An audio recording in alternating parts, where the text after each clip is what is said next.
Ayan, ako si Jean, sabi niya, Doc, ask lang po what SDN dog food or SDN food good for my dog. Shih Tzu, 9 years old, so senior dog na po yan, 9 years old. 8 years old pataas kung senior dogs na. And 2 years old, 2 years is an adult dog na hindi na siya young adult, mga 1 to 2 years old kasi ang young adult. Pagdating ng 2 years old, yan, start na po talaga ng talaga adult na po talaga. Thanks po, God bless. Thank you rin po, sir. Ako si Jeans or Miss ba? Okay, so SDN 42 po ang the best. SDN 42 original or SDN 42 beef, yan po ang pinaka the best kahit anong stage, from 3 weeks old puppies hanggang mga senior dogs, kahit 30 years old na yung aso ninyo. SDN 42 is the best.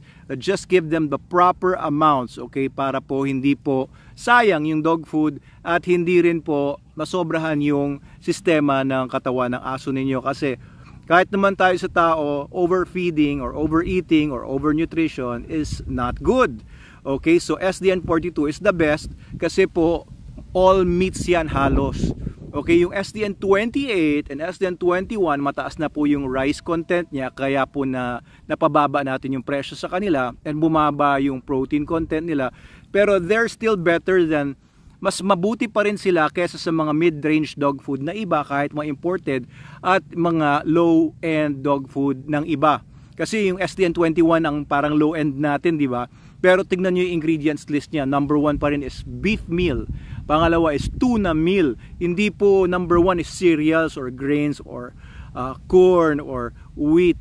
O kaya naman yung mga low-end na mga meat protein, meat source like meat and bone meal. Hindi po gano'n, no? So maganda pa rin ang quality ng ating mga dog food. SDN 28 is good, no, for adult dogs. SDN 21 is good for adult dogs also. But if you're asking me what is the best, SDN 42 pa rin po. Medyo pricey lang siya kung titignan ninyo. Pero sa konsumo nyo po, doon yung malalaman na, aba, makamura pala ako. Mas mura pala ito. Mas tipid pala ang SDN 42 kesa doon sa iba, kesa sa ibang brands. Kasi konti lang ang konsumo ninyo. For a 20 kilogram dog or 25 kilogram dog, 20 to 25, no, halimbawa an adult Siberian Husky, you only have to give 1 cup a day. 1 cup a day kasi 1 cup is mga 220 grams. So 1% lang ng ideal body weight ng aso yung ibibigay nyo, no? Kaya yung 1 kilo ninyo tatagal na ng 5 days. Biruin mo yun, 1 kilo ng SDN 42 is 270, parang ganyan. 270 tatagal ng 5 days. E di lalabas na ano lang, magkano? 1, 2, 3, 4, mga ano, 60 pesos, tama ba? 60 pesos, wala pa ang 60 pesos per day, parang 55 pesos per day ba? Ganun ba?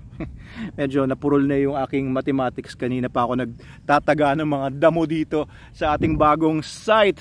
Ayan, si Lolo yung nag-grass cutter. Ako naman ang gamit ko ang aking trusty itak. Ayan, from Subic. Anyway, yun po, SDN, best.